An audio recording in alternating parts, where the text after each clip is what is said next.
Why then did Mayat Kina loom so large in Allied plans for the reconquest of Burma in 1943–44, and why did it become a personal obsession for Lieutenant General Joseph W. Stilwell?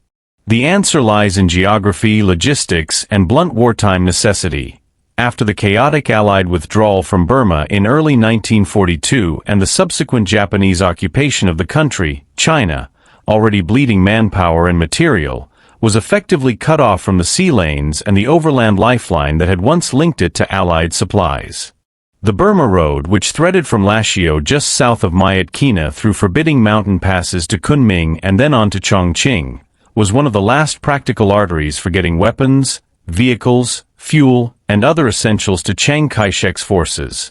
Once Rangoon fell and the road was closed under Japanese pressure and Vichy complicity, the only remaining route was the perilous Hump airlift over the Himalayas, a stopgap that strained aircraft, crews, and tonnage to the breaking point. Stilwell, who had witnessed the collapse in Burma and had bluntly told reporters that the Allies got a hell of a beating and ought to go back and correct it, understood that without restoring secure ground communications into China, the nationalist regime would be starved of the material required to continue fighting, and Imperial Japanese forces could be redeployed elsewhere in Asia, altering the strategic balance.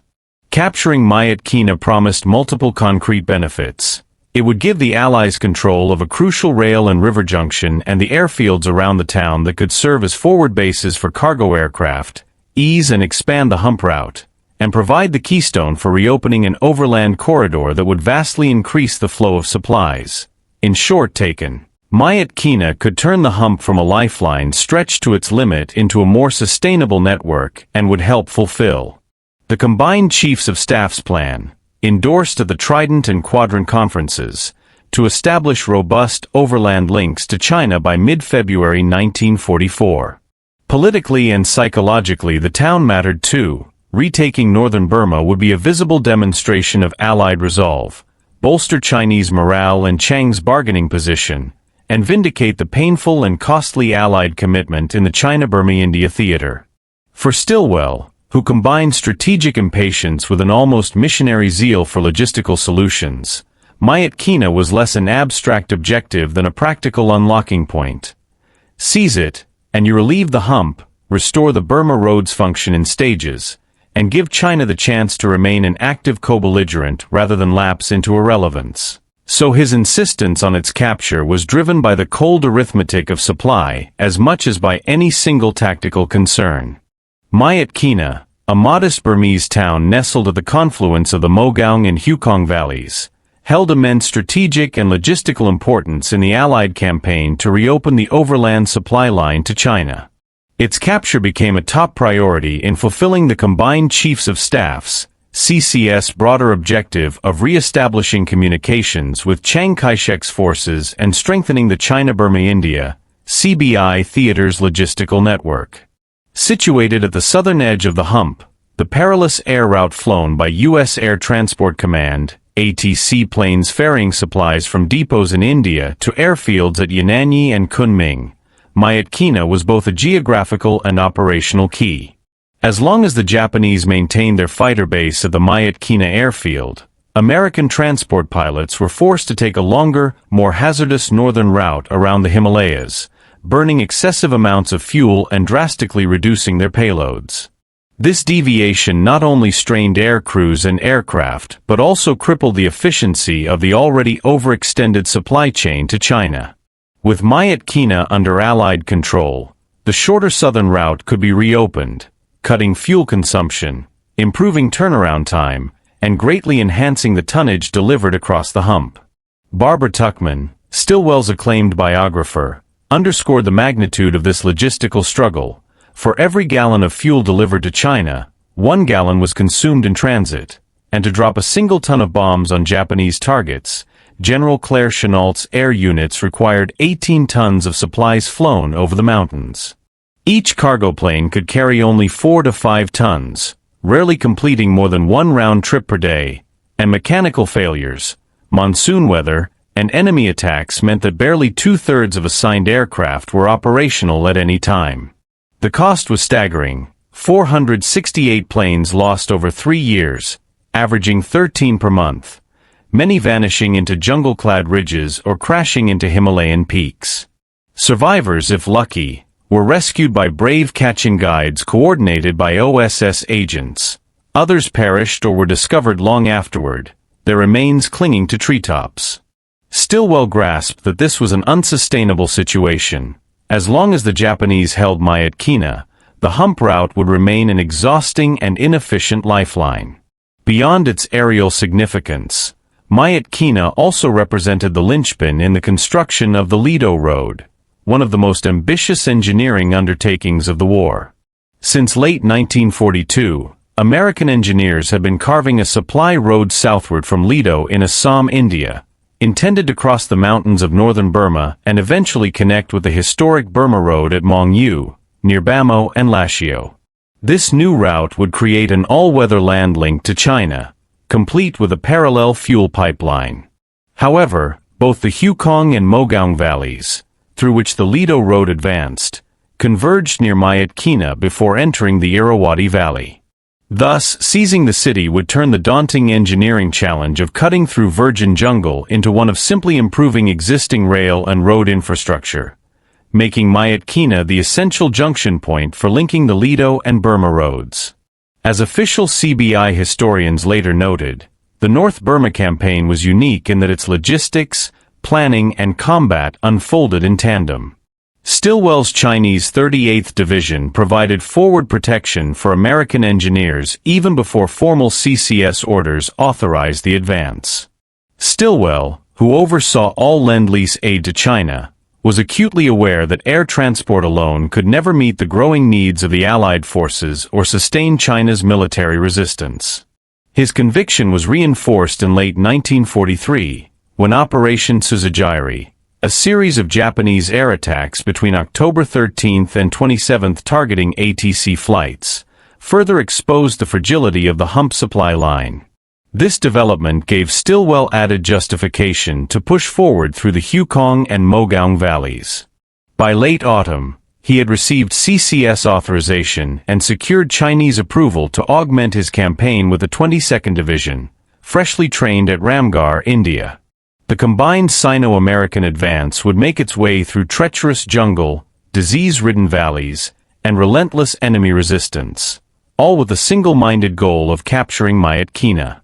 In Stilwell's view, the conquest of Myitkyina was far more than a tactical objective. It was the linchpin of the entire Allied strategy in Burma and China.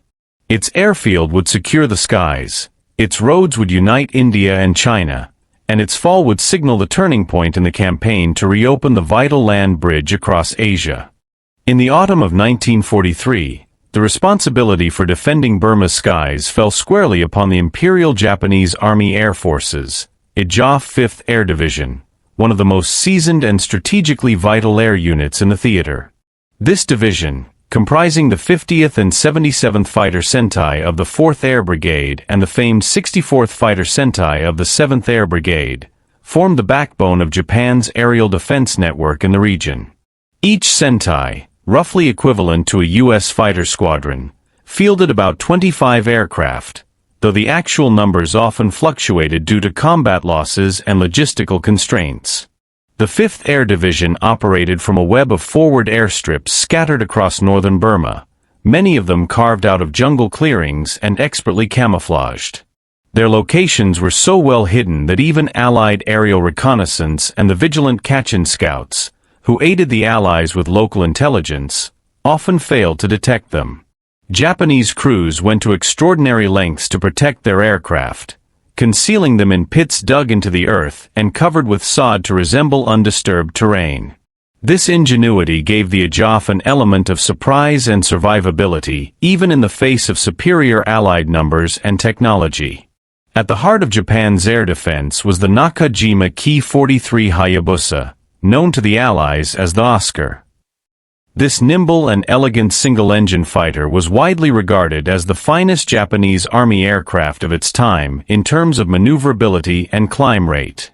Evolved from the earlier Ki-27 Nate, the Ki-43 entered service in June 1941 and immediately impressed pilots with its agility and light handling. It featured a retractable undercarriage, a notable advancement for the Japanese Army Air Force in the late 1930s, and could outturn most Allied fighters in a dogfight. However, this superb agility came at a steep cost. The Ki-43 was notoriously underarmed, equipped with only two 12.7mm machine guns, and lacked vital protection features such as armor plating for the pilot, self-sealing fuel tanks, and even a starter motor, requiring hand cranking for engine ignition. These weaknesses became evident as the war progressed and the Allies introduced more powerful and heavily armed aircraft like the P-40 Warhawk and P-51 Mustang. To address these shortcomings, later versions of the Ki-43 received modest upgrades, including limited armor and self-sealing tanks, but they never fully matched Allied aircraft in firepower or survivability. Despite its limitations, the Ki-43 remained the mainstay of the Agile throughout the war and saw service across nearly every major front, from the jungles of Burma to the skies over China and the Pacific Islands. With a service ceiling of 36,750 feet and a range of approximately 1,095 miles, the Oscar was particularly valuable as an interceptor along the Hump route, where it attempted to ambush the slow, heavily laden U.S. transport planes crossing the Himalayas. In sheer numbers, the Ki-43 was second only to the Imperial Navy's Mitsubishi A6M0 in total production, making it one of the most ubiquitous Japanese fighters of World War II. As Japan's fortunes declined, many Ki-43s were eventually relegated to kamikaze roles, reflecting both the aircraft's obsolescence and the desperation of Japan's defense. While Japanese pilots took to the skies in their agile Ki-43s, the men of the U.S. Air Transport Command (ATC) waged a different kind of war, one against geography, weather, and fatigue. Flying the infamous Hump route between India and China, these airmen faced some of the most treacherous flying conditions on Earth. Before 1944, ATC crews often endured grueling 16-hour shifts, sometimes completing as many as 3 round trips in a single day. Their airfields, hastily constructed in the remote jungles and plains of Assam, were crude, muddy, and perpetually under repair. Yet despite such adversity, the ATC became a lifeline for China, ferrying tons of vital supplies, ammunition, and fuel over the towering Himalayan peaks. The backbone of this aerial supply chain was the Curtiss C-46 Commando, a twin-engine transport that, although larger and more capable than its predecessor, the Douglas C-47, the military version of the DC-3, had a reputation for being temperamental and mechanically unreliable. The C-46 was prone to engine failure, carburetor icing, and structural stress when overloaded, common occurrences given the urgency of operations and the harsh conditions of high-altitude flight. Despite these flaws, the C-46 could carry nearly twice the cargo of a C-47 and operate at altitudes exceeding 27,000 feet, crucial when navigating the mountain passes of the eastern Himalayas. Its unarmed 4-man crew relied on skill and luck rather than protection, braving blizzards, turbulence, and sudden icing that could turn a routine mission into a fight for survival. Originally scheduled for delivery in July 1942 to bolster China's resupply effort after Burma's fall, the C-46 arrived late, forcing the ATC to rely on an eclectic mix of modified aircraft. These included the venerable C-47s and refitted B-24 Liberators, designated as C-87s for cargo transport and C-109s for fuel delivery. Many of these older aircraft were pushed beyond their design limits, leading to frequent mechanical breakdowns and accidents. Yet, despite such challenges, the ATC's performance steadily improved. By September 1942, the airlift managed to deliver over 400 tons of supplies to China, a remarkable feat considering the dangers involved. This growing success did not go unnoticed by the Japanese. The IJDF, ever watchful from its bases in Burma, recognized the increasing flow of supplies sustaining China's resistance and prepared to strike back. As the monsoon season waned in late 1943, the 5th Air Division's fighters, particularly the Ki-43 Oscars, stood ready to contest Allied air superiority and disrupt the Hump route once and for all. The skies over northern Burma and the eastern Himalayas were thus poised to become a battleground between Japan's swift but fragile interceptors and America's determined but overburdened transport fleet, a clash that would determine the survival of China's lifeline and, ultimately, the course of the Burma campaign itself. Operation Tsuzigiri, the deadly sky duel over the Hump. In the late months of 1943, the Imperial Japanese Army Air Force launched one of its boldest and most desperate attempts to disrupt Allied air operations over the Himalayas, an offensive known as Operation Tsuzigiri, or street murder. From their forward bases in southern and central Burma, the Japanese fighter squadrons, or Sentai, began targeting the lifeline of China's resistance, the Hump air route. This perilous air corridor, flown by unarmed American transport aircraft, carried essential supplies from India to China across the towering peaks of the Himalayas. The Japanese 5th Air Division, operating from bases nearly 500 miles away from the route, faced a daunting challenge. Their primary fighter, the Nakajima Ki-43 Oscar, had a limited range of barely 1,100 miles. To overcome this, they planned to move their operations northward, using Myitkyina as a refueling and recovery base, placing them dangerously close to the Hump's flight path. The Japanese had learned that hunting individual cargo aircraft in the vast skies was inefficient and nearly impossible without radar. Instead, they shifted strategy, striking the American airfields in Assam, India, where the transports took off and landed. These bases became prime targets, their destruction promising to sever the supply artery feeding Chinese and Allied forces. Yet, as the Allied Air Transport Command (ATC) increased its daily flights, sometimes dozens per day, the Japanese saw an opportunity to deal a decisive blow. By the summer of 1943, the 5th Air Division was fully committed to attacking the Hump, determined to reclaim air superiority over Burma's contested skies. On August 9, 1943, tragedy struck. A U.S. C-87 transport, a converted B-24 Liberator, was ambushed by Ki-43 fighters. Radio operators monitoring the flight heard frantic transmissions as the crew reported they were under attack, taking evasive maneuvers through clouds. Then, silence. The crew and aircraft were never seen again. 2 months later, the Japanese escalated their campaign. On October 13th, the 50th Sentai launched Operation Tsuzigiri in full force.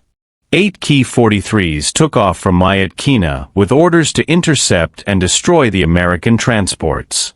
Japanese reports boasted that 3 Allied transports were down that day, though U.S. records confirmed 2.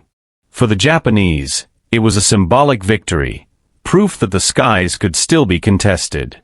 The following week, the attacks continued. Another C-46 transport went down, followed by yet another 3 days later.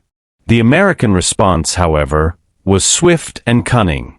General Claire Chennault, commander of the famed Flying Tigers and later the 14th Air Force, devised a daring counterattack. He ordered his 308th Bomb Squadron to fly their B-24 Liberators along the same routes and altitudes as the unarmed transports, effectively using them as bait. When the unsuspecting Ki-43 fighters pounced, the bombers unleashed their heavy firepower. In a dramatic reversal, the hunters became the hunted. Allied sources report that 8 Japanese fighters were shot down in a single day, while other accounts claim as many as 18 Ki-43s were destroyed over the span of 3 days. In just 2 weeks, Operation Tsuzigiri had collapsed. The initial Japanese advantage had evaporated under the weight of superior Allied strategy and overwhelming firepower. The 50th Sentai, suffering unsustainable losses, was ordered to halt operations.